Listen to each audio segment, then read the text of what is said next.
Alright, so it's super early in the morning, and I'm going to talk about the Anunnaki.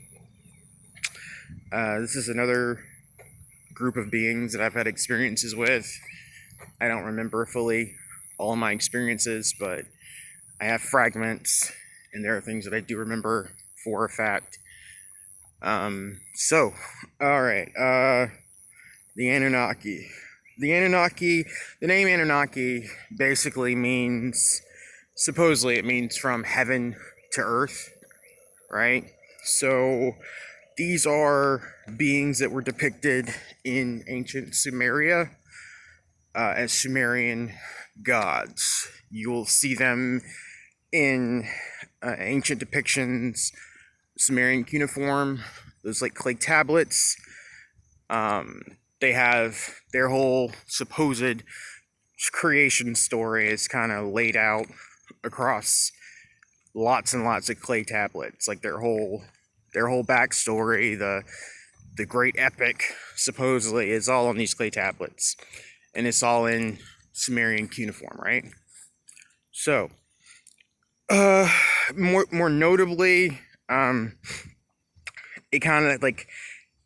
Anunnaki kind of got into the public consciousness through a man named Zecharia Sitchin. And Zecharia Sitchin was he's a translator who supposedly translated all this information, and he put out a series of books. I think one was called like The 12th Planet or something like that. So a lot of this information that we get about Nibiru and stuff like that, that all comes from like Zecharia Sitchin, right? So, alright, the Anunnaki, heaven to earth.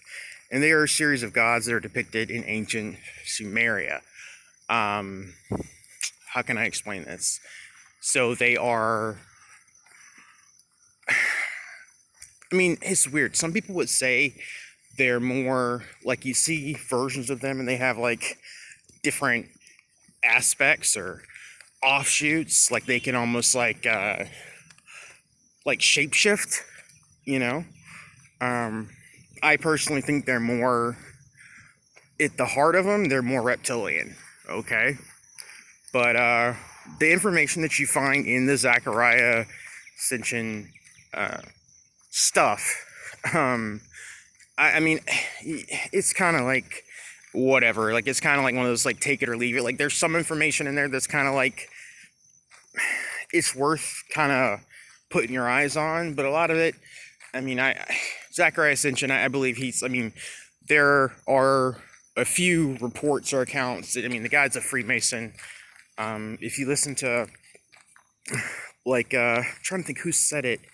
I uploaded a video with, Arizona Wilder, and she talks about how she's seen Zecharia Sitchin at a lot of these rituals, and he's one of these people. So the narrative that Sitchin laid out in those books and through his translations, I believe is just kind of the approved narrative that the higher ups, the NWO, whatever you want to call them, that they kind of like wanted to flush into the public consciousness, which is interesting considering what I found out later dealing with like a lot of the Anunnaki.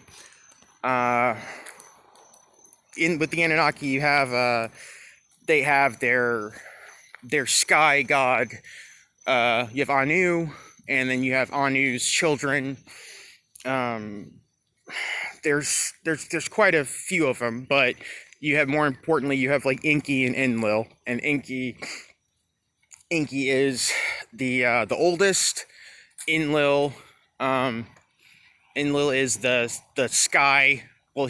So Anu is like the main sky god, but then Enlil is like on Earth. Enlil is like, in their writings, Enlil is like the sky god on Earth, right? So En means air.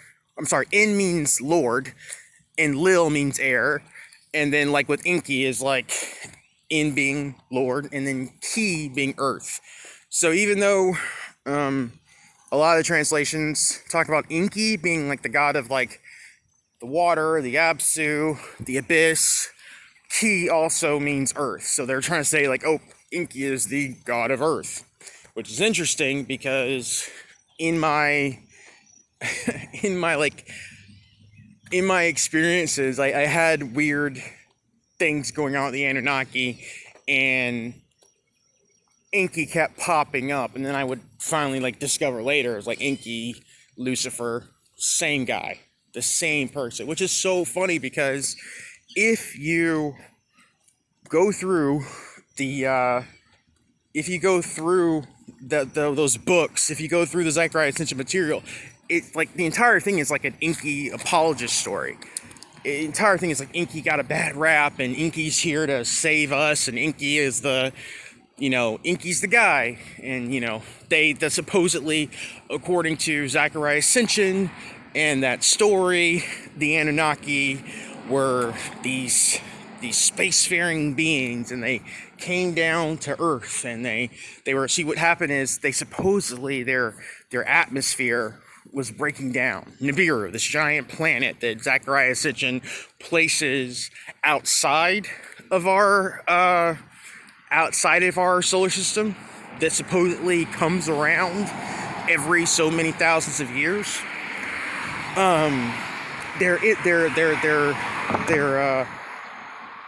Their atmosphere was failing, and they used gold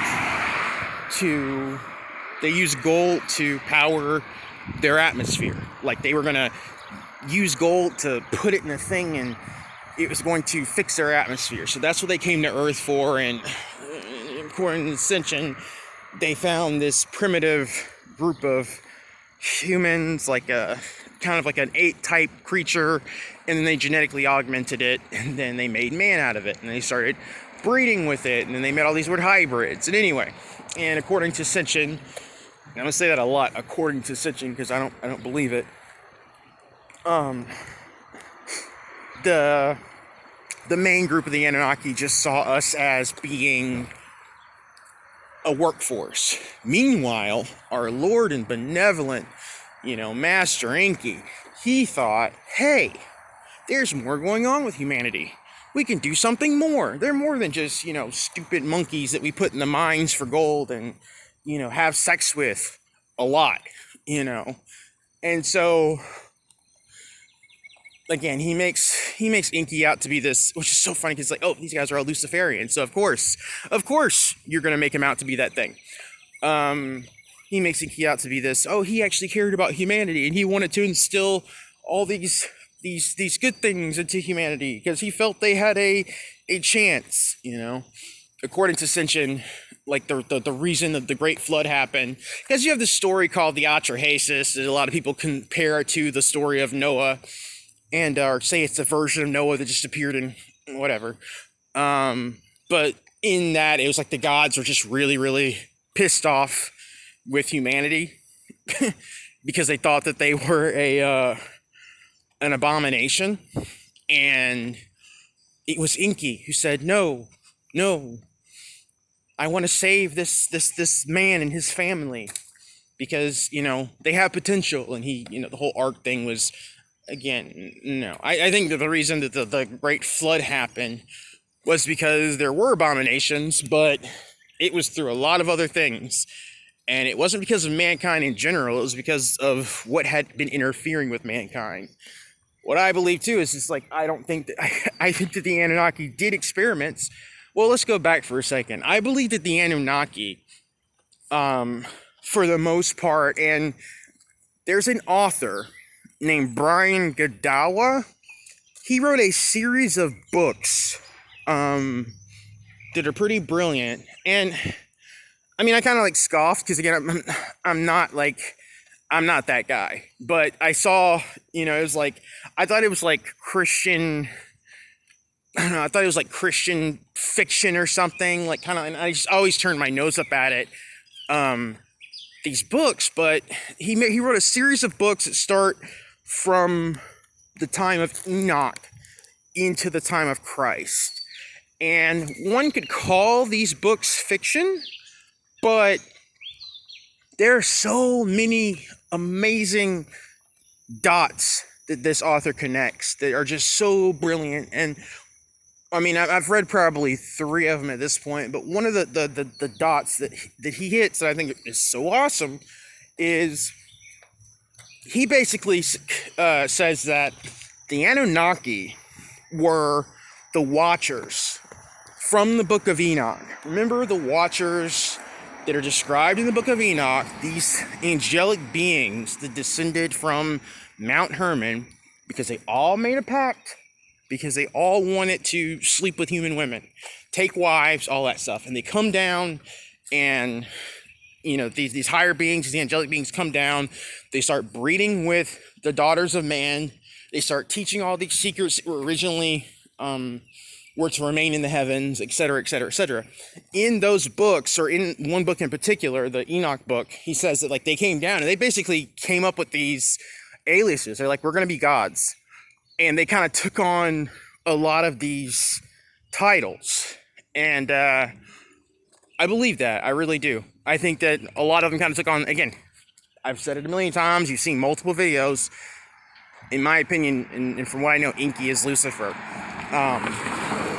Just the way I see it and the way it's all come to me. So, yeah. And that's kind of the story moving forward. And according to Sitchin, they came down and they leave, and then they came down, or they came down and they left. And you know, the whole thing is like Nibiru is gonna come back, and they're gonna, like, they never left. They never went anywhere. For the most part, I mean, like, these beings are still here, basically. The whole story about the gold and them fixing their atmosphere. Here's what I know for a fact. Here's what I know based on my experiences, what I've seen, and, you know, just how I've seen it play out. Gold, they use gold. Gold for them is like it is a technological necessity. I don't know. See, and I also feel like, and I've made a video on Nibiru before too. Like Nibiru is a transdimensional. It's a transdimensional thing, right? Whatever you want to call it, it's transdimensional. It's not something that comes from the ass end of the solar system. Because I've made my beliefs kind of apparent before, how I feel about, you know, this what we live in is kind of a self-contained system. And so if you see something, an orb, a planetoid or something, it's something that manifested within this system. It either came through a portal or it like just, it manifested, it materialized. That's how that works here, from the way I understand it. But anyway, and I haven't really, I don't know what I know that Nibiru, wormwood, whatever you want to call it, it exists. It's out there. I've talked about it. It will blip in and out, but I don't know what it has to do with the Anunnaki. I really don't. Maybe one day I'll figure it out.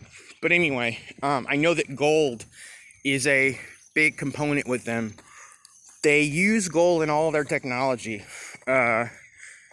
See, and that's something, you know, that it's interesting if you look back throughout human history. Like, why are we obsessed with gold? Why are we obsessed with gold so much? You know, it's because of these beings. It's because of gold is a transdimensional alloy. Gold has properties that extend beyond this dimension. And we can't manipulate gold to that. Well, us normal people, we can't manipulate gold to that extent, but there are beings who can. So to us, gold is just this really pretty, really shiny thing that we've kind of based our commerce around. But there's a reason for that. These beings, they can take gold and they can do all kinds of like stuff that you would consider to be freaking magic. They can do with gold somehow or another. And I've heard a story, not really. I've heard there's a woman who gave a testimony. Can't think of her name. She was on one of the recent basis projects. Don't know, can't remember her name. And but she talked about the Anunnaki, and she said that what they do is they take human souls and they bond them technologically with the gold, like it's a weird smelting process, like something out of like, which sounds absolutely just hellish and grotesque to me, but that's how they're able to do what they do with the gold. I don't know. I really don't know. I just know what I've seen with the gold, and yeah, I've seen gold in entire ships that are made out of gold, and the way they can manipulate the gold is it constantly shifts and does things, and it can, kind of move in and out of different states of space and time, of dimensions. Like it's constantly shifting, it's constantly changing. It's almost like an amorphous kind of it doesn't seem solid. And in the states that I've seen it, it can go like super solid to just completely almost like mercurial liquid form, like that. So I think that's one of their obsessions with gold, because of how they can manipulate it. But as far as the narrative that Sitchin lays out, I don't really go for that. I think there's some truths in it, and but for the most part, and these beings kind of like they redefine themselves and reimagine their legends and stuff as time goes by under different names. Again, I've talked about the many aliases of Lucifer and how that kind of lays out, and yeah, I mean, I've had interactions, like, again, these beings are here. I've had interactions with the Anunnaki, and I live in a super small town. I mean, they're everywhere. I don't know how far the totem pole, kind of how it lays out, but yeah, they didn't disappear. They didn't take off. You know, it's an ongoing thing. These are beings that are very real, very alive, and they're around us constantly, doing the crap that they do. So, yeah, trying to think of anything else I can actually remember. I remember seeing, like, in the ships, I remember seeing, like, I mean, they'd have, like, robots and stuff, things that, again, they were made out of gold. Like, android-looking things that were they were built out of gold. Kind of crazy. A lot of their ships, too, some of their ships, I guess, like, you've seen some of, like the golden pyramid-looking ships, that's them. What else? I mean, some of them look like, some of their ships look like, I can only describe as, like, kind of like how the Sphinx looks, where it's like, it'll be like almost like an animal or a creature, kind of in a crouching position, and it'll be completely golden. Like, the Sphinx, to me, when I look at that, like, that's a depiction of, like, a ship. That's not like a statue, just a regular old statue. That's how a lot of these ships will look. It's crazy. Like, nobody ever talks about that. Like, when you hear people talk about ships, they're always like, it's the triangle thing and the flying saucer and this particular thing. But nobody talks about, like, these weird ass ships that look like statues and like weird stuff, like floating heads and stuff. It's so weird. It's so odd. But that's how a lot of their stuff looks like. Again, I've said it before. Most of the time, the ship or ships or technology will kind of reflect the beings themselves. So their tribe, their culture, whatever you want to call it. Like, again, everything is so symbolic with these beings. Like, everything is symbolism. I think, like I said, I think that the Anunnaki are just they're a weird bunch, because, and I think it's very similar to, like, the story about the angels, because they could become almost, they had these different forms and these different bodies, and so it's really hard to say. But I think for the most part, I think you're dealing with, like, in their core, a lot of them are more reptilian. Some of them are probably other things. Like, I think too, it's like it's a a conglomerate versus just like one particular race. So, but yeah, I think that they're connected to the Watchers. I really do. That's why if you go back to one of the James Casbolt videos, he talks about the experimentation of the kids and how in the projects they were looking for people with Annunaki DNA, what they call blood prime. And he said it was basically the DNA from the Watchers. Go figure. Anyway, I've ranted for long enough. And yeah, I will talk to you guys later. Hope you're doing well. Hope everything's going good. Peace.